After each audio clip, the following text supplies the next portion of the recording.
সম্মানিত সুধীমণ্ডলী, আজকে আমি যেই বিষয়টি নিয়ে আলোকপাত করবার চেষ্টা করবো ইনশাআল্লাহ, সেটি হচ্ছে how to develop our relationship. আমরা কিভাবে আমাদের মধ্যকার পারস্পরিক সুসম্পর্ক বৃদ্ধি করতে পারি।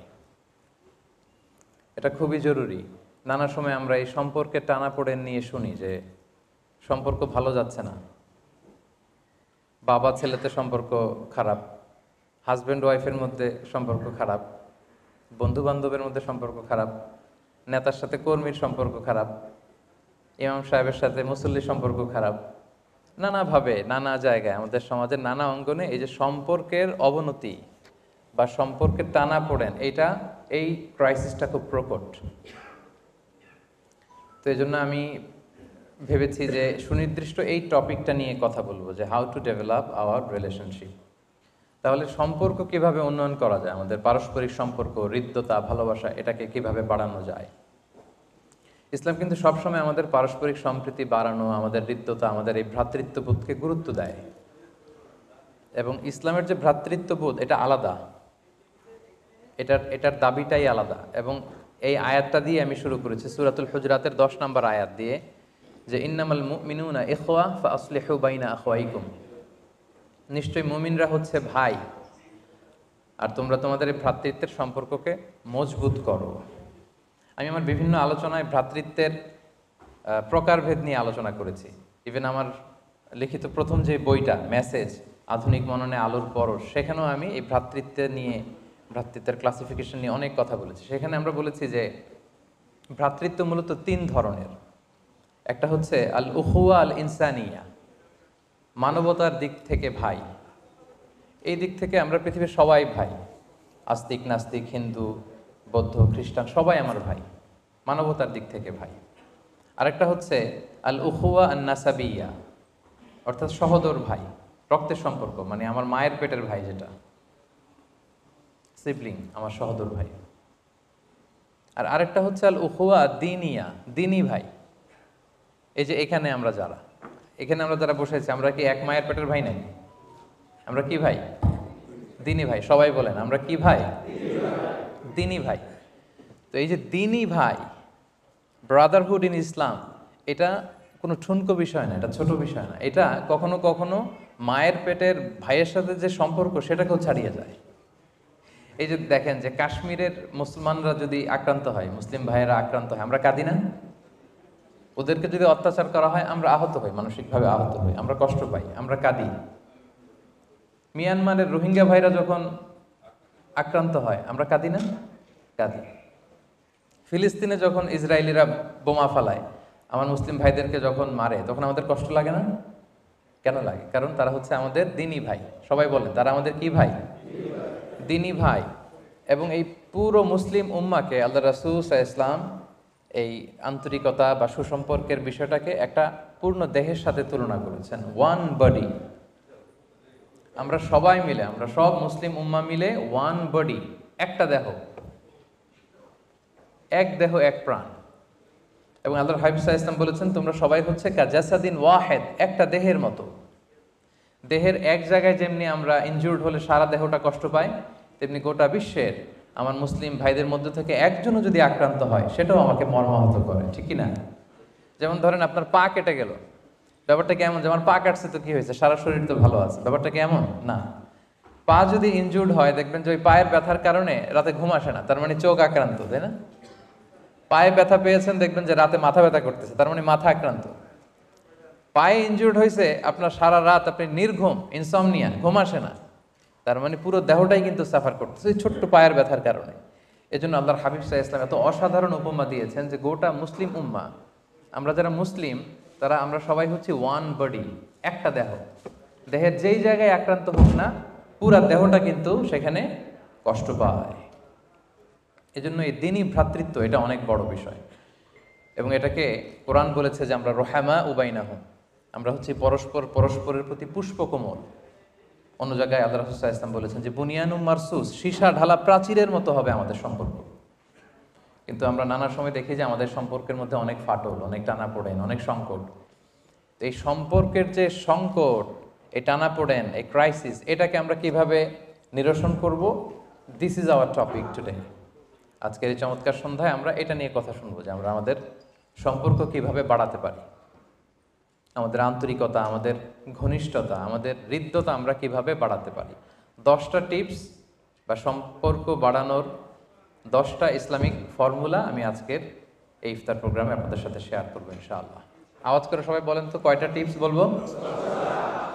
হ্যাঁ, 10টা টিপস। তাহলে আমরা শুরু করি যে কিভাবে আমরা আমাদের মধ্যকার সুসম্পর্ক, হৃদ্যতা, ভালোবাসা, ভ্রাতৃত্ব এটা বাড়াতে পারি।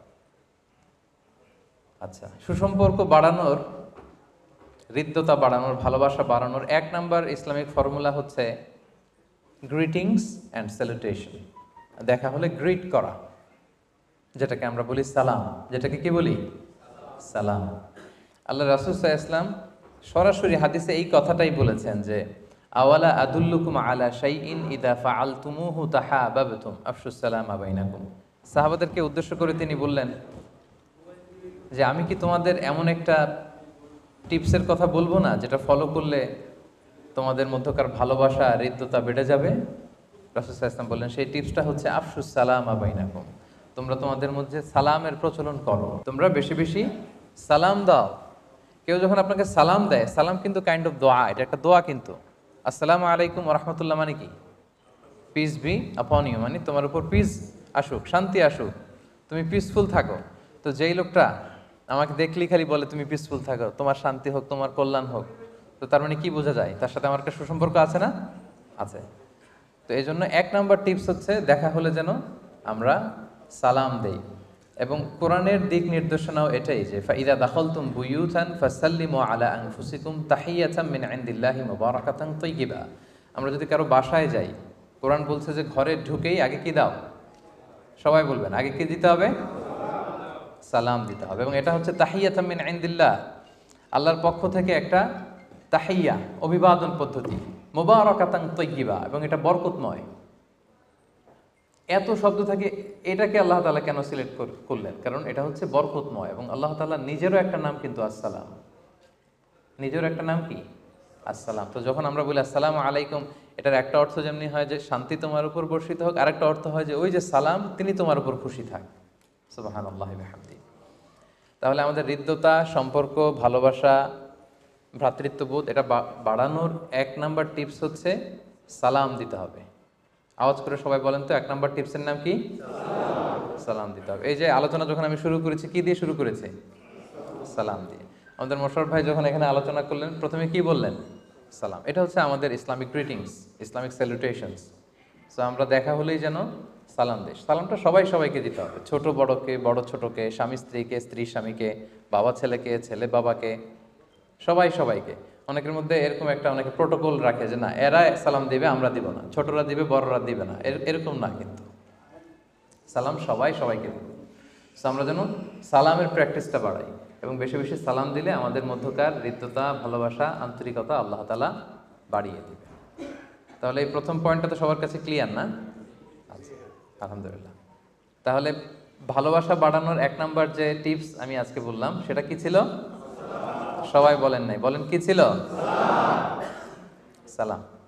আচ্ছা, এবার 2 নাম্বার টিপস, পারস্পরিক সম্প্রীতি বাড়ানোর 2 নাম্বার টিপস হচ্ছে স্মাইল, মুচকি হাসি দেয়া। মুচকি হাসি দেন তো আপনারা? অনেকে হাসি দিতে চায় না, চেহারাটা কেমন যেন গোমরা করে রাখে। হাসবেন, হাসতে পয়সা লাগে না, মুচকি হাসি দিয়ে কথা বলবেন। এবং হাসি কিন্তু মজার ব্যাপার হচ্ছে এই যে হাসি কথা বলার সাথে সাথে অনেকে হাসতেছে, এর কারণ হচ্ছে কি হাসি কিন্তু সংক্রামক। সংক্রামক বলতেছি পজিটিভ সেন্সে আর কি, ইতিবাচকভাবেই হাসিটা হচ্ছে সংক্রামক। আপনি মুচকি হাসলে দেখবেন যার সাথে মুচকি হেসে হেসে কথা বলতেছেন উনিও কি করতেছে? মুচকি হাসতেছে। সুবহানাল্লাহি ওয়া বিহামদিহি। তো হাসিটা হচ্ছে সংক্রামক, এটা অন্যকে প্রভাবিত করে, অন্যের মধ্যে ছড়ায়।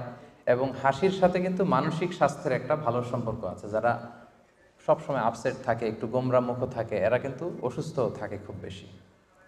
এবং মজার ব্যাপার হচ্ছে আল্লাহ রাসূল সাল্লাল্লাহু আলাইহি সাল্লাম অলওয়েজ মুচকি হাসি দিতেন। সুবহানাল্লাহ পড়বেন না?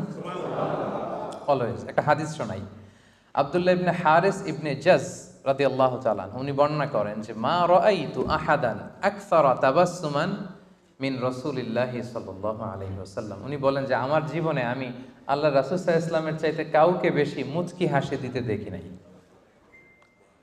উনি নাকি ওনার জীবনে সবচেয়ে বেশি মুচকি হাসতে দেখছে কাকে? রাসূল সাল্লাল্লাহু আলাইহি ইসলামকে। অলওয়েজ তিনি মুচকি হাসতেন, দেখা হলেই মুচকি হাসতেন। সো আমরা যেন একটু হাসি খুশি থাকি, একটু স্মাইলি ফেস যেন আমাদের থাকে। আরবিতে এটাকে বলে তাবাসসুম। হ্যাঁ, এটা কিন্তু অনেক পাওয়ারফুল একটা ব্যাপার। আপনি একটু মুচকি হেসে একটা সিচুয়েশনকে আপনার আয়ত্তে নিয়ে নিতে পারবেন। একটু মুচকি হেসে একটা কঠিন পরিস্থিতিকে আপনি একেবারে স্বাভাবিক করে ফেলতে পারবেন। যার সাথে কথা বলতেছেন উনিও ভালো ফিল করবে। এখন আমি এখানে এসে যদি গোমরামুখ হয়ে শুধু গড় করে কথা বলি, এটা আপনাদের ভালো লাগবে? লাগবে। আমি যদি একটু হেসে হেসে হেসে কথা বলি, আপনাদের অনেক ভালো লাগবে। সো এই যে স্মাইল, যদিও এটা ছোট মনে হয় যে কি আজহারি সাহেব কি নিয়ে শুরু করছে, প্রথমে বললো সালাম, তো সালাম তো আমরা দেই, এরপর বলতেছে স্মাইল। না, আপনারা এটাকে ছোট মনে করবেন বলেই আল্লাহ রাসূল সাল্লাল্লাহু আলাইহি ওয়াসাল্লাম কি বলেছেন শুনেন। তিনি বলেছেন, লা তাহকিরান্না মিনাল মা'রুফি শাইআ, তোমরা কোনো ভালো কাজকে ছোট মনে করো না। ওয়ালাউ আন তালকা আখাকা বিওয়াজহিন তালিক, যদিও তুমি তোমার ভাইকে দেখে যে মুচকি হাসি দাও, একটা হাস্যোজ্জ্বল চেহারা নিয়ে যে কথা বলো, এটাকেও তুমি ছোট মনে করো না। এজন্য কোনো নেক আমলে কিন্তু ছোট নয়। এবং আপনি আপনার ভাইয়ের সাথে দেখা হলে যে মুচকি হাসি দিয়ে কথা বলতেছেন, এক একটা মুচকি হাসি দিলে এক একটা সাদাকা করার সওয়াব হয়ে যাচ্ছে। তাবাসসুমুকা ফি ওয়াজহি আখিকা সাদাকা, your smile to your brother, it's a charity, it's a সাদাকা। আপনি আপনার ভাইয়ের সাথে মুচকি হেসে কথা বলতেছেন, এটা ছোট না, এটা সদকা দেওয়ার সওয়াব। সুবহানাল্লাহ বিহামদিহি। তাহলে আমরা যদি কারোর সাথে কথা বলি, কারোর সাথে যখন দেখা করি, আমাদের পারস্পরিক আলাপচারিতার সময় আমরা যদি একটু স্মাইলি ফেসে কথা বলি, মুচকি হেসে কথা বলি, তখন দেখা যাবে যে তার সাথে আমার হৃদ্যতা, ভালোবাসা এটা কিন্তু বাড়বে। কি বলেন, বাড়বে না? আচ্ছা, এবং এটা নবীর সুন্নাত। আমি যে 10টা পয়েন্ট বলবো এমন না যে এটা আমার মন গড়া, আমার ফেব্রিকেটেড, বানানো না। প্রত্যেকটার পক্ষে আমি কোরআন থেকে অথবা সুন্নাত থেকে দলিল দিয়ে দিয়ে বলবো। তাহলে আমরা কথা বলার সময় যেন মুচকি হেসে কথা বলি, একটু স্মাইলি ফেসে যেন কথা বলি। কি পারা যাবে তো ইনশাআল্লাহ? তো আপনাদের চেহারা তো এখনো গোমরা হয়ে আছে মনে হচ্ছে। মাশাআল্লাহ, এই তো হাসতেছে অনেকে, অনেকে আবার মাস্ক পরে আছে তো বোঝা যাচ্ছে না হাসতেছে নাকি হাসতেছে না। এনিওয়ে, আচ্ছা আলহামদুলিল্লাহ। তাহলে প্রথমটা ছিল হৃদ্যতা, ভালোবাসা বাড়ানোর প্রথম টিপস কি ছিল? সবাই বলেন সালাম। 2 নাম্বার কি ছিল? মুচকি হাসি, স্মাইল। এবং এটা আল্লাহ রাসূল সাল্লাল্লাহু আলাইহি ইসলামের সুন্নাহ, তিনি কিন্তু সবসময় মুচকি হাসতেন। কেউ যদি এই গোমরা মুখ থাকে তাকে হাদিসটা শোনায় দিবেন যে রাসূল সাল্লাল্লাহু আলাইহি ওয়াসাল্লাম অনেক মুচকি হাসতেন। আচ্ছা, মুভিং অন। 3 নাম্বার হচ্ছে টু ওয়েলকাম। কেউ আপনার কাছে আসলে তাকে ওয়েলকাম করা, আহলান সাহলান বলা।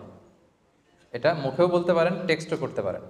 আমাকে কেউ টেক্সট করলে আমি ওয়ালাইকুম সালাম বলে আহলান ওয়া সাহলান লিখি। এটাও রাসূল সাল্লাল্লাহু আলাইহি ওয়াসাল্লামের সুন্নাহ।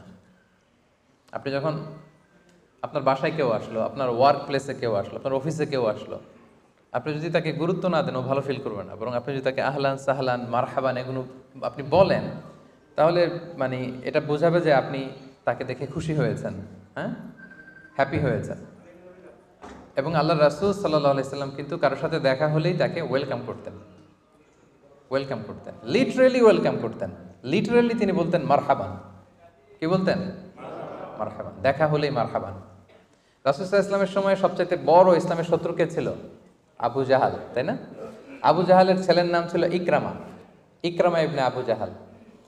তার বাবা যেরকম কষ্ট দিয়েছে মুসলিমদেরকে, তিনিও কষ্ট দিয়েছেন। বদর, উহুদ, খন্দক থেকে শুরু করে মক্কা বিজয় পর্যন্ত অনেক যুদ্ধে অনেক সাহাবীদেরকে তিনি হত্যা করেছেন। কিন্তু আল্লাহর মেহেরবানি, মক্কা বিজয়ের পরে ওনার মধ্যে রিয়েলাইজেশন আসলো। উনি মক্কা বিজয়ের সময় মুসলমানদের উপর অ্যাটাক করে ইয়ামানে পালিয়ে গিয়েছিলেন, কিন্তু পরে তার উপলব্ধিতে নাড়া পড়ল। তিনি ফিরে আসলেন, এসে লজ্জিত হয়ে রাসূল সাল্লাল্লাহু আলাইহি ওয়াসাল্লামের কাছে বললেন, ইয়া রাসূলুল্লাহ, আমি ইসলাম ধর্ম গ্রহণ করতে চাই। আবু জাহেলের ছেলে, সবচেয়ে বড় ইসলামের দুশমন। রাসূল সাল্লাল্লাহু আলাইহি ওয়াসাল্লাম তার প্রতি কোনো রাগ, কোনো ক্ষোভ কিছুই রাখলেন না। তিনি প্রথম যে কথাটা বললেন সেটা হচ্ছেন মারহাবান বির রাকিবিল মুহাজির, মানে আরোহী হিজরতকারীকে ওয়েলকাম। সুবহানাল্লাহ পড়েন। আবু জাহেলের ছেলে ইকরামা এত কষ্ট, এত কিছু করার পরে সর্বপ্রথম রাসূল সাল্লাল্লাহু আলাইহি ওয়াসাল্লাম আসার পর রাসূল সাল্লাল্লাহু আলাইহি ওয়াসাল্লাম তাকে যেটা বললো সেটা হচ্ছে ওয়েলকাম। তা আমরা মানুষকে ওয়েলকাম করি না। রাসূল সাল্লাল্লাহু আলাইহি ওয়াসাল্লাম বললেন মারহাবান বির রাকিবিল মুহাজির, welcome to the migrant rider, মানে আরোহী মুহাজির হিজরতকারীকে ওয়েলকাম। এরপর আরো যাই, এমন না যে সে অপরিচিত দূরের মানুষ এই জন্য ওয়েলকাম বলেছেন, না, রাসূল সাল্লাল্লাহু আলাইহি ওয়াসাল্লাম ঘরের মানুষকে ওয়েলকাম বলতেন দেখা হলে। দেখেন ব্যাপারটা কত ইন্টারেস্টিং। ফাতেমা রাদিয়াল্লাহু তাআলা আনহা আল্লাহ রাসূল সাল্লাল্লাহু আলাইহি ওয়াসাল্লামের কি কন্যা। ফাতেমা রাদিয়াল্লাহু তাআলা আনহার ঘর আর রাসূল সাল্লাল্লাহু আলাইহি ওয়াসাল্লামের ঘর কিন্তু মদিনায় কাছাকাছি, খুবই কাছে, পাশাপাশি। নিজের মেয়ে ফাতেমাও যখন ঘরে আসতেন রাসূল সাল্লাল্লাহু আলাইহি ওয়াসাল্লাম ফাতেমাকে বলতেন ওয়েলকাম। ফাতেমাকে কি বলতেন? মারহাবান বিবনাতি। এরকম অনেক হাদিসে এসছে যে ফাতেমা রাদিয়াল্লাহু তাআলা আনহা আসলেন, আয়েশা রাদিয়াল্লাহু তাআলা আনহা বর্ণনা করছেন যে ফাতেমা আসার সাথে সাথে আল্লাহ রাসূল সাল্লাল্লাহু আলাইহি ওয়াসাল্লাম বললেন মারহাবান বিবনাতি, মানে ওয়েলকাম টু মাই ডটার, হে আমার কন্যা তোমাকে সুস্বাগত। তো তার মানে কি বোঝা গেল, আমি কিন্তু ওয়েলকাম জানাতে পারি সবাইকে, এমন না অপরিচিত কাউকে। আমার মেয়েকে বলতে পারি ওয়েলকাম আসলে, আমার স্ত্রীকে বলতে পারি, আমার বন্ধুকে বলতে পারি, অথবা ইন ডিফারেন্ট ওয়ার্ডস আপনি আহলান সাহলান, খোশ আমদেদ, ওয়েলকাম, এই শব্দগুলো কিন্তু সুস্বাগতম, এগুলো ব্যবহার করতে পারেন এবং এগুলো সুন্নাহ। হাদিসে আরও এসছে উম্মে হানি রাসূল সাল্লাল্লাহু আলাইহি ওয়াসাল্লামের কাজিন, মক্কা বিজয়ের দিন তিনি এসেছিলেন। রাসূল সাল্লাল্লাহু আলাইহি ওয়াসাল্লাম গোসল করছিলেন আর ফাতেমা রাদিয়াল্লাহু তাআলা আনহা একটা কাপড় টাঙিয়ে ধরে রেখেছিলেন, বাবা ওই পাশে গোসল করছে। ঘরে কে যেন ঢুকলো, রাসূল সাল্লাল্লাহু আলাইহি ওয়াসাল্লাম বললেন মান হাদি, কে? উম্মে হানি বলল আমি উম্মে হানি, আবু তালেবের মেয়ে। রাসূল সাল্লাল্লাহু আলাইহি ওয়াসাল্লাম গোসল করতেছেন পর্দার ওই দিক থেকে, ওখান থেকে বলতেছেন মারহাবান বি উম্মে হানি। সুবহানাল্লাহ, মানে উম্মে হানি তোমাকে দেখি নাই বাট তোমার সাউন্ডটা তো শুনলাম, ওয়েলকাম, তোমাকে স্বাগত। রাসূল সাল্লাল্লাহু আলাইহি ওয়াসাল্লামের কাছে যখন কোনো ফরেন ডেলিগেশন আসতো তাদেরকেও তিনি একই কথা বলতেন, ওয়েলকাম বলতেন। তিনি বলতেন মারহাবান বিল কওম আও বিল ওয়াফদ গায়রা খাজায়া ওয়ালা নাদামা, সহিহ বুখারীর হাদিস। মানে কোনো ফরেন ডেলিগেশন আসলে তাদেরকেও তিনি সুস্বাগতম জানাতেন। দেখা হওয়া মাত্রই প্রথমেই বলতেন ওয়েলকাম। সবাই বলেন প্রথমে কি বলতেন? তো এগুলো আপনারা ইউজ করবেন তো নাকি? আপনার ওয়ার্ক প্লেসে, আপনার অফিসে, আপনার বাসায় কেউ আসলেই তাকে আমরা কি করব? ওয়েলকাম করব। আহলান ওয়া সাহলান, খুশ আমদেদ, ওয়েলকাম। এটা বললে বোঝা যাবে যে খুব হ্যাপি। এই যে আমি আসলাম, আমাকে ফুলের শুভেচ্ছা দেয়া হলো, তারপর ওয়েলকাম করা হলো, so I feel good here. আমার খুব ভালো লাগতেছে যে না, এনটিভি দর্শক ফোরাম আমাকে ওয়ার্ম রিসেপশন দিয়েছে, আমার খুব ভালো ফিল হচ্ছে। এখন আসার পরে যদি আমাকে কেউ রিসিভও না করে, আমি বসে আছি ওই কোনায়, কেউ ওয়েলকামও জানাচ্ছে না, তো এটা আমার ভালো লাগবে অ্যাজ এ স্পিকার? ভালো লাগবে না। সো আপনার বাসায় গেস্ট আসুক বা বন্ধু আসুক বা পরিচিত যেই আসুক না কেন, আমরা যেন তাদেরকে ওয়েলকাম করি। আমরা তাদেরকে কি করব? এই পয়েন্টটা বুঝতে পেরেছেন তো সবাই? তাহলে প্রথমে কি ছিল? সালাম। 2 নাম্বার হ্যাঁ মুচকি হাসি। 3 নাম্বার ওয়েলকাম। ঠিক আছে। 4 নাম্বার, এটাও খুব মজার একটা পয়েন্ট, সেটা হচ্ছে টু অ্যাপ্রিসিয়েট। হ্যাঁ, অ্যাপ্রিসিয়েট করা, কমপ্লিমেন্ট দেয়া, অন্যের ভালো কাজে স্বীকৃতি দেয়া, ভালো কাজের প্রশংসা করা। এটা আমরা অনেক সময় একটু কার্পণ্য করি, মানে ক্রেডিট দিতে যেন আমাদের খুব কষ্ট হয়ে যায়। ইভেন অনেকে সোশ্যাল মিডিয়াতে অন্যের লেখা নিজের নামে চালায় দেয়, এটা কে লিখলো এই ক্রেডিটটাও দেয় না। এরকম আছে না অনেকে? না, এটা যেন আমরা না করি। তাহলে সম্মানিত ভাই এবং বোনেরা, এটা খুব গুরুত্বপূর্ণ পয়েন্ট, এদিকে খেয়াল করেন। টু অ্যাপ্রিসিয়েট, আমরা অ্যাপ্রিসিয়েট করতে চাই না মানুষকে, একটা ভালো কাজের স্বীকৃতি দিতে চাই না, মানে গুণগ্রাহী লোকের বড্ড অভাব। একজন একটা ভালো কাজ করলে আপনি তাকে অ্যাপ্রিসিয়েট করবেন, এটা যে কেউ। আপনার ছেলে ভালো রেজাল্ট করেছে, অ্যাপ্রিসিয়েট করেন। আপনার স্ত্রী অনেক কষ্ট করে ইফতার প্রিপেয়ার করেছে, আপনি তাকে অ্যাপ্রিসিয়েট করেন, তাকে থ্যাঙ্কস দেন। যে কেউ ভালো কিছু একটা করলে আপনি যখন তাকে অ্যাপ্রিসিয়েট করবেন, কমপ্লিমেন্ট দিবেন, এটা একটা ইন্সপিরেশন হিসেবে কাজ করবে তার জন্য। সে একটু মোটিভেটেড হবে, সে আরো ভালো কাজ করার জন্য উদ্বুদ্ধ হবে। এবং মজার ব্যাপার হচ্ছে আল্লাহর রাসূল সাল্লাল্লাহু আলাইহি ওয়াসাল্লাম সরাসরি উনি সাহাবীদেরকে কমপ্লিমেন্টগুলো দিতেন। একটা মজার হাদিস শোনাবো আপনাদেরকে। এক হাদিসে তিনি 8 জন সাহাবাকে অ্যাপ্রিসিয়েট করেছেন, তাদেরকে 8টা কমপ্লিমেন্ট দিয়েছেন। হাদিসটা শুনেন। হাদিসটা আপনারা বাংলাদেশে জুমার খুতবায় প্রায় শুনেছেন। আরহামু উম্মতি বি উম্মতি আবু বকর। রাসূল সাল্লাল্লাহু আলাইহি ওয়াসাল্লাম বলেছেন আমার উম্মতের মধ্যে সবচেয়ে রহম দিল, সফট হার্টেড মানুষ হচ্ছে আবু বকর। আসলে উনি খুব সফট হার্টেড ছিলেন। উনি নামাজে দাঁড়ালে কান্নার কারণে তেলাওয়াতই করতে পারতেন না। আল্লাহ রাসূল সাল্লাল্লাহু আলাইহি ওয়াসাল্লাম ইন্তেকালের পরে উনি যখন খলিফা, উনি ইমাম, উনি নামাজ পড়াবে কি, উনি আলহামদুলিল্লাহি রাব্বিল আলামিন বলেই কান্না শুরু। কারণ উনি ভাবতেন কাইফা আকুমু মাকামা রাসূলিল্লাহ, আমি কিভাবে রাসূলের জায়গায় দাঁড়িয়ে ইমাম হব।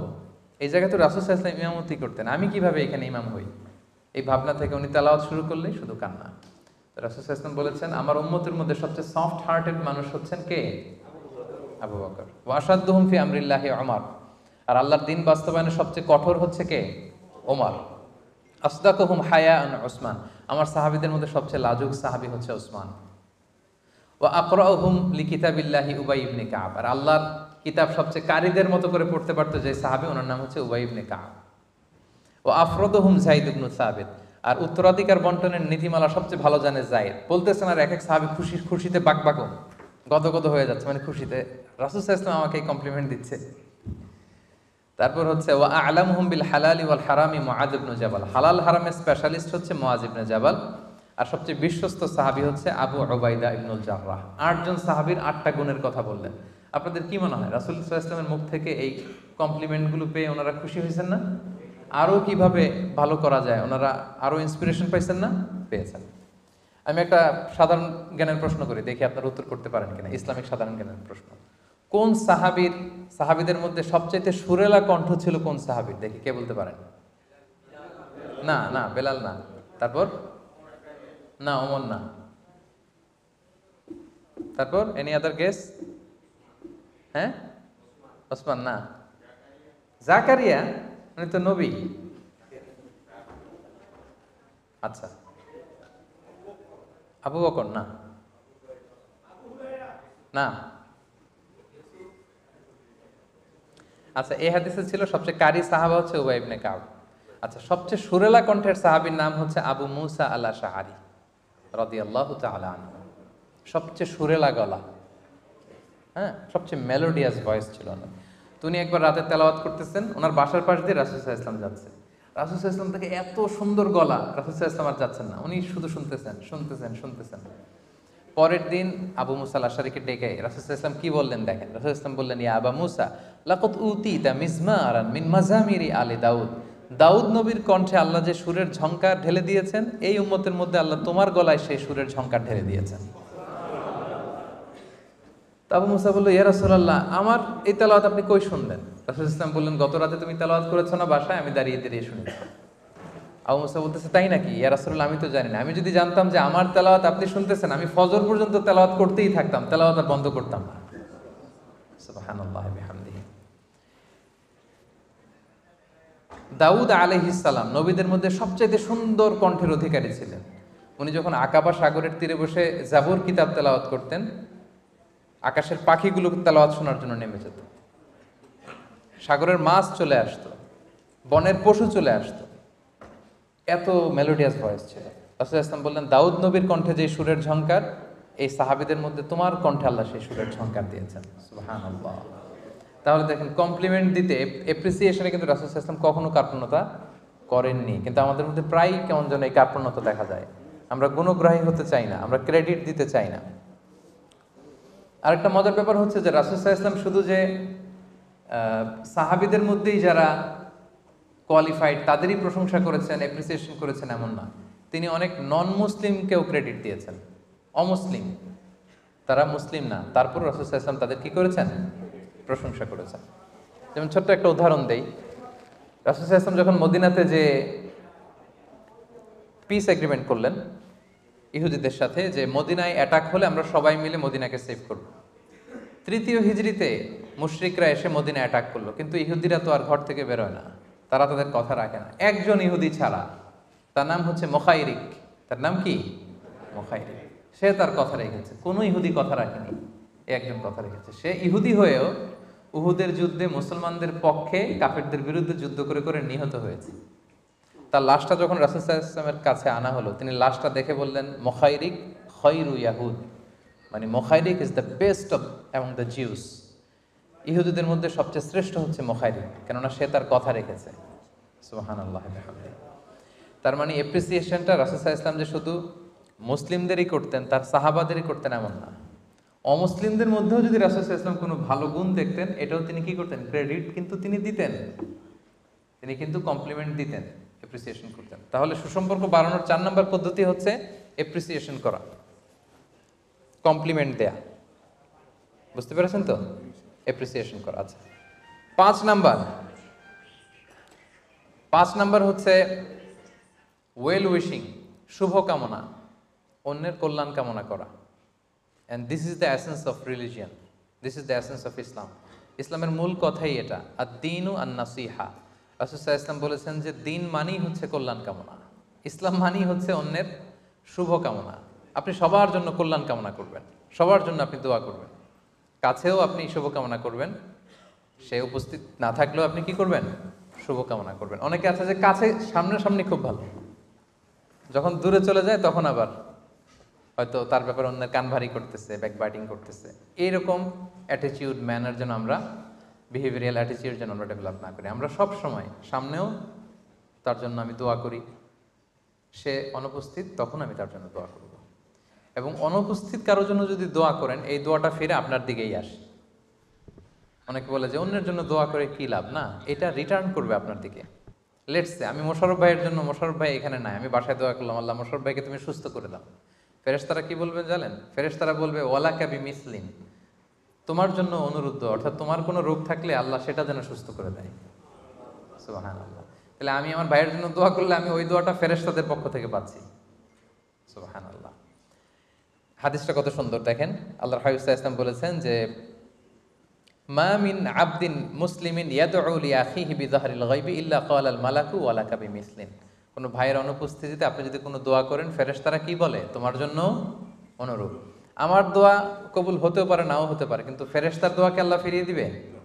হ্যাঁ, কখনোই না। ধরেন উনি অসুস্থ, বললাম আল্লাহ সুস্থ করে দাও, ফেরেশতারা বলল আল্লাহ তাকে সুস্থ করে দাও। আমার ভাই, তার একটু আর্থিক সমস্যা যাচ্ছে, আমি বললাম আল্লাহ আমার ভাইটাকে তুমি ধনী বানিয়ে দাও, তার দারিদ্রতা দূর করে দাও। ফেরেশতারা কি বলবে? আল্লাহ যিনি দোয়া করতেছে তার যদি দারিদ্রতা থাকে, আল্লাহ তার দারিদ্রতা দূর করে দাও। সুবহানাল্লাহ। এজন্য অন্যের জন্য যেন আমরা দোয়া করি, ওই দোয়া কিন্তু ফিরে আসে। এটা নিয়ে একটা মজার গল্প আছে, শোনাবো নাকি আপনাদেরকে? গল্প শোনার জন্য সবাই রেডি? আচ্ছা, ছোট্ট করে গল্পটা হচ্ছে যে এই যে আপনি যদি কারোর জন্য দোয়া করেন, ফেরেশতারা বলে আল্লাহ এই দোয়াটা তার জন্য কবুল করো। তো এই হাদিস শুনে এক লোক রমজান মাসে যেহেতু ইফতারের আগে দোয়া কবুল হয়, তো সে তার বন্ধুর জন্য দোয়া করতেছিল, আল্লাহ তুমি আমার বন্ধুকে একটা রূপবতী সুন্দরী দিনদার স্ত্রীর ব্যবস্থা করে দিও। তো পাশেই রান্নাঘরে আবার তার ওয়াইফ রান্না করতেছিল, সে রেগে মেগে আগুন দৌড়ে আসছে, এই কি সব দোয়া করতেছে এগুলো? তো সে বলে আমি তো আমার জন্য করি নাই, আমি তো আমার বন্ধুর জন্য দোয়া করেছি যে আল্লাহ আমার বন্ধুকে একজন রূপসী সুন্দরী নেককার স্ত্রীর ব্যবস্থা করে দিও। তো ওয়াইফ বলতেছে তুমি মনে করছো হাদিসটা আমি জানি না? অন্যের জন্য দোয়া করলে এটা তো নিজের জন্য আগে কবুল হয়। তো ওই বেচারার স্ত্রী ওই হাদিসটা জানে যে আপনি যদি অন্যের জন্য কোনো ভালো দোয়া করেন, ফেরেশতারা বলে ওয়ালাকা বিমিসলিন, আল্লাহ এটা তুমি তার জন্য কবুল করো। তো ওয়াইফ রেগে বলতেছে তুমি কি ভাবছো, মনে করছো হাদিস জানি না আমি? তো সম্মানিত শুধু এটা কিন্তু অসাধারণ একটা ব্যাপার যে আমি আমার ভাইয়ের জন্য দোয়া করলাম আর ওইটা ফিরে আমার কাছেই আসতেছে। আপনি অন্যের জন্য যা যা দোয়া করেন, আপনার মৃত আত্মীয় স্বজন, আব্বা আম্মা ভাই বোন, তাদের ক্ষমার জন্য যদি আপনি দোয়া করেন, ফেরেশতারা আপনার ক্ষমার জন্য দোয়া করে। তাদের যে কোনো সমস্যা নিরসনের জন্য যদি আপনি আল্লাহর কাছে দোয়া করেন, ফেরেশতারা আপনার সমস্যা যাতে দূর হয় এই দোয়াটা করে। তাহলে 5 নাম্বার ছিল ওয়েল উইশিং, শুভকামনা করা। আপনি দেখবেন যে লোকটা সবার জন্য শুভকামনা করে, কল্যাণ কামনা করে, তাকে কিন্তু সবাই পছন্দ করে, তার সাথে সবার মানে ভালোবাসার হৃদ্যতা অনেক গভীর। সো আমরা যেন ওয়েল উইশার হই, অন্যের জন্য যেন শুভকামনা করি। এবং এক মুমিনের উপর আরেক মুমিনের 6টা হক, এর মধ্যে একটা হক হচ্ছে ওয়ায়ানসাহু লাহু ইযা গাবা আও শাহিদা, সে উপস্থিত থাক বা অনুপস্থিত থাক আমি সবসময় তার জন্য কল্যাণ কামনা করব। আমার মুসলিম কোনো ভাইয়ের জন্য আমি কখনোই কোনো ধরনের অকল্যাণ উইশ করতে পারি না। তাহলে 5 নাম্বার গেল ওয়েল উইশিং, শুভকামনা করা বা কল্যাণ কামনা করা। আপনারা কি বিরক্ত হয়ে যাচ্ছেন নাকি? হ্যাঁ, আর অল্প কয়েক মিনিট ইনশাআল্লাহ বিদায়। 6 নাম্বার হচ্ছে হেল্প ইন ডেঞ্জার, বিপদে হেল্প করা, সহায়তা করা। আপনার ভাই যদি বিপদে পড়ে যায়, আপনি সহায়তা করলে সে জীবন আপনার ভুলতে পারবে না। বিপদের সময় যদি আপনি তার পাশে দাঁড়ান, সে আপনার কখনো ভুলবে না। এবং আল্লাহর হাবিব সাল্লাল্লাহু আলাইহি ওয়াসাল্লাম বলেছেন ওয়াল্লাহি ফি আউনিল আবদি মা দামাল আবদু ফি আউনি আখি ওয়াল্লাহু ফি আউনিল আবদি মা দামাল আবদু ফি আউনি আখি। বান্দা, আল্লাহ তাআলা ততক্ষণ পর্যন্ত বান্দার সাহায্যে থাকে যতক্ষণ পর্যন্ত বান্দা তার ভাইয়ের সাহায্যে থাকে। আবার বলি, আল্লাহ তাআলা ততক্ষণ পর্যন্ত কোনো বান্দাকে সাহায্য করে যতক্ষণ পর্যন্ত সে বান্দা তার ভাইকে সাহায্য করে। তার মানে আল্লাহর সাহায্য পাওয়ার পূর্ব শর্ত কি? আমার ভাই আরেক ভাইকে কি করা? সহযোগিতা করা। আপনি আল্লাহর সাহায্য চান, সিম্পলি আপনি অন্যকে হেল্প করেন। সিম্পলি আপনি বিপদগ্রস্ত মানুষের পাশে দাঁড়ান, আল্লাহর সাহায্য এমনিতেই চলে আসবে, বাই ডিফল্ট আপনি পেয়ে যাবেন। খুব সোজা সাপটা হিসাব। আল্লাহু ফি আউনিল আবদি মা দামাল আবদু ফি আউনি আখি। আল্লাহ ততক্ষণ পর্যন্ত ওই বান্দার সহায়তায় নিয়োজিত থাকে যতক্ষণ ওই বান্দা তার ভাইয়ের সহযোগিতায় নিয়োজিত থাকে। সুবহানাল্লাহ। তাহলে কেউ বিপদে পড়লে তাকে সহযোগিতা করা, নট নেসেসারি সবসময় যে একেবারে মানে ম্যাটেরিয়াল ওয়েতে টাকা দিয়ে, গাড়ি দিয়ে, পয়সা দিয়ে সহযোগিতা করতে হবে এমন না। হ্যাঁ, কখনো আর্থিক সমস্যা হলে আপনি কর্জা হাসানা দিয়ে সহযোগিতা করলেন, অর্থ দিয়ে, লোক দিয়ে সহযোগিতা করতে পারেন, ভালো পরামর্শ দিয়ে সহযোগিতা করতে পারেন, ভালো সাজেশন কিন্তু অনেক জরুরি। মালয়েশিয়াতে নতুন আসছে, কোথায় যাবে কি করবে কিছু জানে না, আপনি তাকে গাইড করলেন, এটা কিন্তু অনেক বড় ধরনের সহযোগিতা। সো এই সহযোগিতার ধারাবাহিকতা যেন আমরা বজায় রাখি। এবং রাসূল সাল্লাল্লাহু আলাইহি ওয়াসাল্লামের একটা অভ্যেস ছিল, রাসূল সাল্লাল্লাহু আলাইহি ওয়াসাল্লাম মানুষকে সহযোগিতা করতেন। ওয়া তাহমিলুল কাল্লা ওয়া তাকসিবুল মা'দুমা। রাসূল সাল্লাল্লাহু আলাইহি ওয়াসাল্লাম নবী হওয়ার আগে ওনার 5টা গুণ ছিল, এর মধ্যে একটা গুণ ছিল তাহমিলুল কাল্লা, অন্যের বোঝা বইয়ে দিতেন। আমরা অন্যের ব্যাগ বহন করেছি কয়দিন বলেন তো? আরেকজনের ব্যাগ টানতে কষ্ট হচ্ছে, একটু তার ব্যাগটা নিয়ে ভাই আমি একটু হেল্প করি, কয়দিন করছি আমরা? হ্যাঁ, নিজেরটা করতেই জান খারাপ হয়ে যায়। আচ্ছা, রাসূলুল্লাহ সাল্লাল্লাহু আলাইহি সাল্লাম তিনি কিন্তু শুধু সাধারণ নবী না, সব নবীদের শ্রেষ্ঠ নবী। উনি মানুষের বোঝা বইয়ে দিতেন। মানে হোয়াট অ্যান অ্যাটিটিউড, কি মানসিকতা ছিল! নেতৃত্ব এমনি আল্লাহ হাতে দেয় নাই। নবী হওয়ার আগে এমন না যে উনি নবী হয়েছে এখন আদেশ আসছে তো মানুষের সেবা শুরু করছে, না।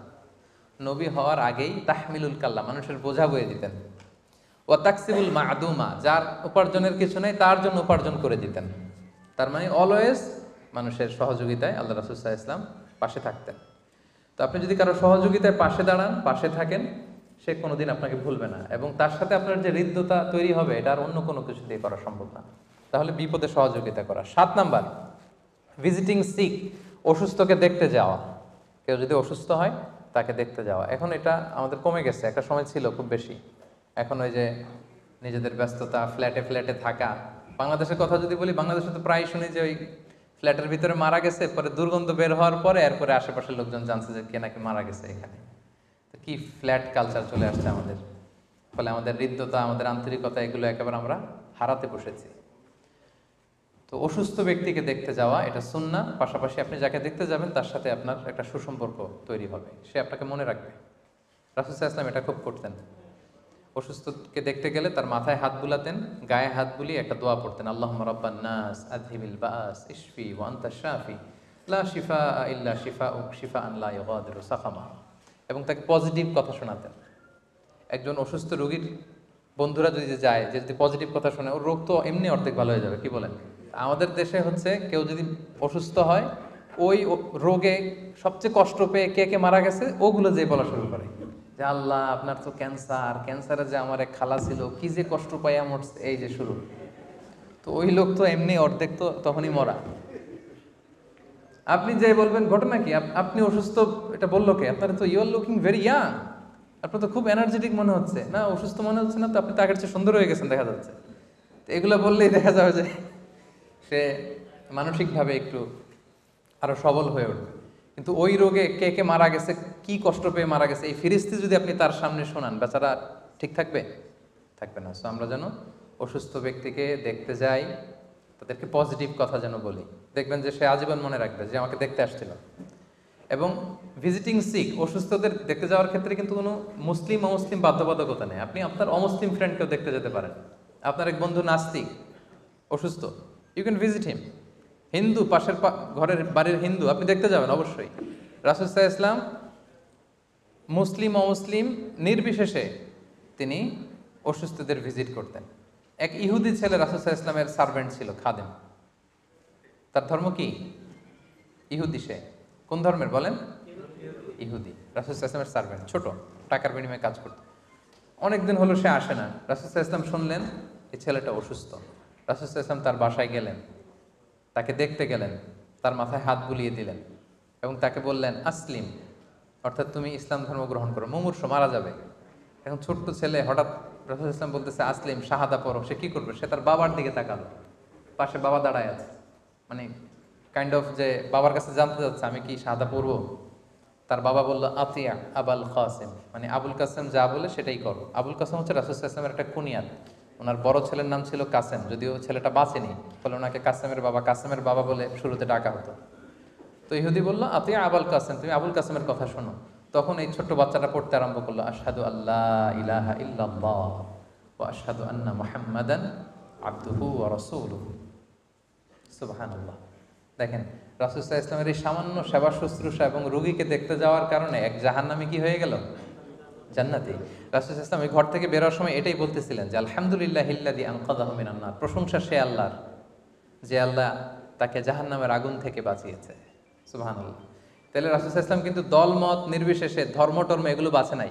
আমরা ভাবি যে আরে নাস্তিকের বেটা নাস্তিক, ওর জ্বর হয়েছে, ও জ্বরে মরুক, এরকম ভাবি না। না, ও নাস্তিক হয়েছে এটা তো তার পার্সোনাল ইস্যু, কিন্তু সে আপনার প্রতিবেশী, সে আপনার পরিচিত, আপনি তাকে দেখতে যাবেন।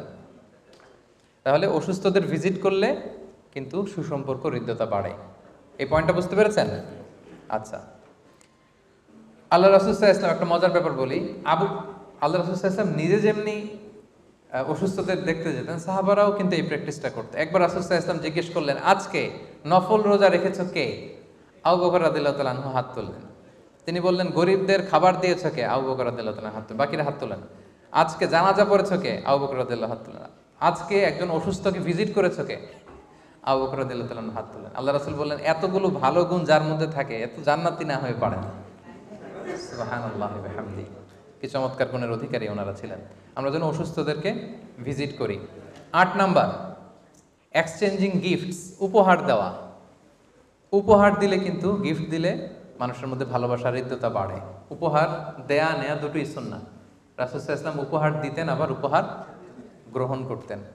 এবং প্রফেসর সাল্লাল্লাহু আলাইহি ওয়াসাল্লাম তিনি বলেছেন, তাহা দাও তাহাব্বু, তোমরা একে অপরকে উপহার দাও, তোমাদের মধ্যে ভালোবাসা বাড়িয়ে দিবে কে?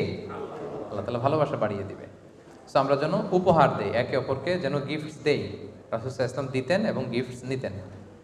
গিফট দিলে কিন্তু খুব সিম্পলি, কারোর সাথে আপনার রাগ অভিমান থাকলেও কিন্তু কমে যাবে। ধরেন একজনের সাথে সম্পর্ক খারাপ, আপনি কিছু উপহার পাঠালেন, আর কি রাগটা থাকে? কুরবানির সময় কুরবানির গোশত পাঠালেন, আর রাগ থাকবে? আমি বাংলাদেশে এক চেয়ারম্যানের গল্প শুনেছি যে সে চেয়ারম্যান ইলেকশনে হেরে যে জিতেছে তার বাড়িতে ফুল আর মিষ্টি নিয়ে গেছে। বিজয়ী চেয়ারম্যানের বাড়িতে পরাজিত চেয়ারম্যান প্রার্থী কি নিয়ে গেছে? ফুলের মালা আর মিষ্টি। তো এখন আর রাগ থাকে বলেন? পুরো আইস ব্রেকিং হয়ে একেবারে বন্ধু হয়ে গেছে এখন। তো এই যে শত্রুতা, রাগ, এগুলো কিন্তু কমিয়ে দেয় একে অপরকে যদি উপহার দেয়া যায়। নট নেসেসারি যে খুব দামি জিনিস উপহার দিতে হবে, ছোট্ট ছোট্ট জিনিস। ফ্যামিলিতে আপনারা বন্ধু বান্ধবের মধ্যে ছোট ছোট জিনিস দিতে পারেন। এই রমজান উপলক্ষে ছোট্ট একটা মেসওয়াক, ছোট্ট টুপি, ছোট্ট পারফিউম, এই ছোট্ট ছোট্ট জিনিস উপহার দেওয়ার মধ্য দিয়েও কিন্তু আমরা আমাদের ভালোবাসার হৃদ্যতা বাড়াতে পারি। 9 নাম্বার, হসপিটালিটি, আপ্যায়ন করা, মেহমানদারি করা। রাসূল সাল্লাল্লাহু আলাইহি ওয়াসাল্লাম বলেন, মান কানা ইউমিনু বিল্লাহি ওয়াল ইয়াউমিল আখিরি ফালিয়ুকরিম দাইফা, যে আল্লাহ বিশ্বাস করে, আখিরাতে বিশ্বাস করে, সে যেন মেহমানকে সম্মান করে। সো আপনি যদি মেহমানদারি করান, তার সাথে আপনার সম্পর্ক বেড়ে যাবে, এটা স্বাভাবিক। আমার দিকে তাকান সবাই, একটা জিনিস দেখাই আপনাদেরকে। তাকিয়েছেন সবাই? আরব দেশে একটা কথা বলে যে এইখানে পৌঁছতে চাইলে আগে এইখানে পৌঁছো। আই রিপিট, আরবরা বলে এইখানে ঢুকতে চাইলে আগে এখানে ঢুকো, মানে হৃদয়ে পৌঁছতে চাইলে আগে পেটে ঢুকতে হয়। আমাদের এলাকায় একটা কথা বলে যে বাসনে ভাত না থাকলে ভাষণে পেট ভরা। আপনারা প্লেটে কি বলেন আঞ্চলিক ভাষায়? আমাদের এলাকায় বলে বাসন। হ্যাঁ, বলে না? থালা বাসন বলে না? এই যে, তো বলে যে বাসনে ভাত না থাকলে ভাষণে পেট ভরে না, পেটে খেলে পিঠে সয়। তো আপনি, আরবরা বলে যে এইখানে কেউ ঢুকতে চাইলে আগে তার এইখানে ঢুকো, কারো হৃদয়ে স্থান করে নিতে চাইলে আগে তার পেটে স্থান করে নাও, মানে তাকে আপ্যায়ন করো। তো আল্লাহর হাবিব সাল্লাল্লাহু আলাইহি ওয়াসাল্লাম যে বলেছিলাম যে তিনি নবী হওয়ার আগে ওনার 5টা বিশেষ গুণ ছিল, এর মধ্যে একটা ছিল তাকরিউদ দাইফ, মেহমানদারি করাতেন। তিনি সবসময় তিনি মানুষদেরকে কি করাতেন? মেহমানদারি করাতেন। এবং তিনি মদিনাতে যে, সুবহানাল্লাহ, মদিনাতে হিজরত করে যে তিনি 4 বাক্যের একটা ঐতিহাসিক ভাষণ দিয়েছিলেন। এই জাস্ট তিনি মাইগ্রেট করে পৌঁছলেন। এখন তো এই ভাষণের মধ্যে ওনার মদিনাতে পৌঁছার পরে টেনশন কি ছিল? বাড়ি নাই, ঘর নাই, নিজের একটা ঘর করতে হবে, ক্যারিয়ারটা সাজাতে হবে, এটা সেটা না। উনি সেখানে যেয়ে বললেন, আতঈমুত তাআম, মানুষকে খাবার খাওয়াও। সুবহানাল্লাহ। 4টা বাক্য বলেছিলেন। কি বলেছিলেন? আফসুস সালাম, বেশি বেশি সালাম দাও। লম্বা হাদিস, আমি অর্থটা বলছি। আতইমুত তুআম, খাবার খাওয়াও। ওয়াসিলুল আরহাম, আত্মীয়তার সম্পর্ক বজায় রাখো। ওয়াসাল্লু বিল্লাইলি ওয়ান নাসু নিয়াম, সবাই যখন ঘুমায় তখন নামাজ পড়ো। তার মানে 4টা কর্মসূচির একটা ছিল খাবার খাওয়াও। কি খাওয়াও? সবাই বলতে হবে, কি খাওয়াও? মদিনাতে যেই তিনি আগে দেখলেন যে খাদ্য সংকট দূর করতে হবে, আমি যেটার প্রেসিডেন্ট হব যেই রাষ্ট্রের, ওই রাষ্ট্রে খাদ্য সংকট থাকতে পারবে না। আতইমুত তুআম, খাদ্যকে সহজলভ্য করো, খাবার খাওয়াও। এখন এটা অনেক বড় ক্রাইসিস, আমাদের বাংলাদেশে তো এখন চলতেছে খাদ্যের সংকট। যে কোনো দেশের জন্য এটা অনেক বড় সংকট। ক্ষুধার জ্বালা বড় জ্বালা। তখন আর ওই যে বলে যে ক্ষুধার রাজ্যে পৃথিবী গদ্যময়, পূর্ণিমার চাঁদ যেন ঝলসানো রুটি। তখন ক্ষুধা লাগলে পদ্য গদ্য হয়ে যায়, আর আকাশের চাঁদের নান রুটি মনে হয়, ঠিক কি না? তো সম্মানিত শুধু এজন্য খাদ্য সংকট দেখেন, আল্লাহ রাসূল সাল্লাল্লাহু আলাইহি ওয়াসাল্লাম মদিনাতে পৌঁছেই প্রথমে কোন সংকট দূর করতে বললেন? খাদ্য সংকট। সেই খাদ্যের সংকটটা কিন্তু অনেক বড়। আমাদের বাংলাদেশে এখন এই সংকট দেখা দিচ্ছে। আল্লাহ তাআলা এই সংকট থেকে আমাদেরকে হেফাজত করুক। এই যে নানান ধরনের কথা শোনা যাচ্ছে যে বেগুন দিয়ে বেগুনি না বানিয়ে তারপর কুমড়া দিয়ে বানানো, এই যে পরামর্শগুলো আসতেছে কি কারণে? সংকট। We are in crisis. এটা কিন্তু ডেঞ্জারাস। কোনো দেশ যখন দুর্ভিক্ষের দিকে যায়, এটা যে কতটা ভয়ঙ্কর এটা কল্পনা করা যায় না। আমরা আজকের এই প্রোগ্রাম থেকে দোয়া করি আল্লাহ তাআলা যেন আমাদের দেশের এই খাদ্য সংকটকে তিনি দূর করে দেয়। সব শেষ কথা, পারস্পরিক হৃদ্যতা এবং ভালোবাসা বাড়ানোর সর্বশেষ মাধ্যম হচ্ছে রিকনসিলিয়েশন বা সেটেলমেন্ট করে দেওয়া। দুইজন ঝগড়া লাগলে আপনি যদি দুজনকে মিলিয়ে দেন, তাদের সাথে আপনার সম্পর্ক ভালো হয়ে যাবে। দুজন ঝগড়া লাগলে আমরা কি করব? মিলিয়ে দিব। কিন্তু আমরা অনেক সময় মিলিয়ে দেই না, কিন্তু আর একটু বাড়াই দেই। মানে দুইজন ঝগড়া লাগছে, কেমন যেন এখান থেকে একটা আমি ভালো ফিল করতেছি, এরকম হয় নাকি কারো? এরকম হইলেই ঝামেলা। এটা যেন না হয়। ওরা দুজন ঝগড়া লাগছে, আপনি যদি একটু ভালো ফিল করেন, সামথিং রং। বরং আপনার প্ল্যান থাকতে হবে যে আমি রিকনসিলিয়েশন করে দিব, মিলাইয়ে দিব। আল্লাহ রাসূল সাল্লাল্লাহু আলাইহি ওয়াসাল্লাম বলেন, আলা উখবিরুকুম বিআফদাল দারাজা মিনাস সিয়াম ওয়াস সাদাকা ওয়ান নুসুক। হে সাহাবারা, নামাজ, রোজা, দান সৎকার চেয়েও বড় একটা সওয়াবের কাজ আছে। খেয়াল করে শুনেন, আই রিপিট, আল্লাহ রাসূল বললেন নামাজ, রোজা, দান সৎকার চেয়েও আরেকটা সওয়াবের কাজ আছে। আমি কি তোমাদের সেটা বলবো না? সাহাবারা বললে বলেন, সেটা কি? রাসূল সাল্লাল্লাহু আলাইহি ওয়াসাল্লাম বলেন ইসলাহু যাতিল বাইন, দুইজনকে মিলিয়ে দেয়া। সুবহানাল্লাহ। আমরা মনে করি নামাজ পড়ে পড়ে কপালে কালো দাগ ফেলে দিলে আমি বড় বুজুর্গ, নফল রোজা রাখতে রাখতে আমি একেবারে বিশাল বড় বুজুর্গ। কিন্তু রাসূল সাল্লাল্লাহু আলাইহি ওয়াসাল্লাম বলেন না, দুইজনের মধ্যে একটু মিসআন্ডারস্ট্যান্ডিং, বোঝাপড়ার সমস্যা, তুমি যদি মাঝখানে যে আরবিট্রেটর বা মিডিয়েটর হিসেবে যে মিলায় দাও, এর চেয়ে বড় সওয়াবের কাজ হতে পারে না। দুইজন ঝগড়া লাগছে, আগুন জ্বলে উঠছে, ওখানে আপনি তেল ঢালবেন না। আমরা অনেক সময় আগুন যদি জ্বলে ওঠে, ওটা নিভানোর জন্য কি ঢালতে হয়? পানি। কিন্তু অনেকে পানি না ঢেলে কি ঢালে? না, এটা করা যাবে না। রাসূল সাল্লাল্লাহু আলাইহি ওয়াসাল্লামের একটা ভালো অভ্যাস ছিল, তিনি খুব ভালো মধ্যস্থতা করতে জানতেন। দুইজনের মধ্যে যদি ঝগড়া হয়, রাসূলুল্লাহ সাল্লাল্লাহু আলাইহি সাল্লাম সেটা মিলিয়ে দিতে চাইতেন। এবং যার মাধ্যমে দুইজনের মধ্যে সম্পর্ক ভালো হলো, ওই দুইজনের সাথে কিন্তু আপনার সুসম্পর্ক বজায় থাকবে। এবং যে সমস্ত জায়গায় কিছুটা ছোটখাটো মিথ্যা কথা বলা যায় ইসলামে, এর মধ্যে একটা হচ্ছে দুইজনকে মিলিয়ে দেওয়ার ক্ষেত্রে। এই লোকের নাম ধরেন যে ক, এর নাম খ, দুজনের মধ্যে ঝগড়া, আপনি ক এর কাছে যেয়ে বলবেন যে আরে খ তো আপনার খুব প্রশংসা করে, প্রায় বলে আপনি নাকি এরকম এরকম। সে শুনে অবাক হবে, কিরে সে আমার প্রশংসা করে, তার সাথে তো ঝগড়া। খকে যে আবার এটাই শোনাবেন যে উনি তো বললো আপনার এরকম এরকম ভালো গুণ আছে, সে অবাক হয়ে যাবে। মাঝখান থেকে দুজনের মধ্যে সুসম্পর্ক, এবং আপনি হয়ে যাবেন তাদের প্রিয় পাত্র। তা আপনি যদি মধ্যস্থতা করেন, বিবাদমান দুইটা গ্রুপকে মিলিয়ে দেন, বা দুইজনের মধ্যে আপনি সম্পর্ক, রিলেশনশিপকে ভালো করে দেন, তাদের সাথে আপনার সম্পর্কটা আরো উন্নত হবে, ভালো হবে। তো সম্মানিত শুধু এই ছিল 10টা টিপস। যেহেতু ইফতারের পূর্ব মুহূর্তে আমি আলোচনা আর দীর্ঘায়িত করতে চাই না। এই ব্যাপারগুলো যদি আমরা আমাদের ব্যক্তি জীবনে, পারিবারিক জীবনে, সামাজিক জীবনে, ধর্মীয় অঙ্গনে, রাষ্ট্রীয় অঙ্গনে যদি আমরা এই ইসলামের বাতলানো ফর্মুলাগুলো যদি আমরা অ্যাপ্লাই করতে পারি, তাহলে কিন্তু আমাদের এই যে পারস্পরিক সম্প্রীতি, হৃদ্যতা, ভালোবাসা, এই রিলেশনশিপ, এটা বাড়বে, এটা সুদৃঢ় হবে, এটা মজবুত হবে। আল্লাহ তাআলা আমাদের সম্পর্কগুলোকে মজবুত করুন। আল্লাহ তাআলা আমাদের মধ্যকার ভ্রাতৃত্ববোধকে আরও বাড়িয়ে দিক। আল্লাহ রাসূল সাল্লাল্লাহু আলাইহি ওয়াসাল্লাম আমাদের ভ্রাতৃত্বের উপমা যেন দিয়েছেন যে কাজাসাদিন ওয়াহিদ, এক দেহের মতো। আমরা গোটা বিশ্বের মুসলিম উম্মাহ যেন একটা দেহের মতো থাকতে পারি। আমাদের এক ভাই আক্রান্ত হলে আমরা যেন সেটার প্রতিবাদ করি এবং সেটা যেন আমরা ভেতর থেকে ফিল করি। আল্লাহ তাআলা আমাদের সবাইকে কথাগুলো বুঝার ও আমল করার তৌফিক দান করুন। হাযা মা ইনদি ওয়াল ইলমু ইনদাল্লাহ আলাইহি তাওয়াক্কালতু ওয়া ইলাইহি উনীব। ওয়াসসালামু আলাইকুম ওয়া রাহমাতুল্লাহি ওয়া বারাকাতুহু।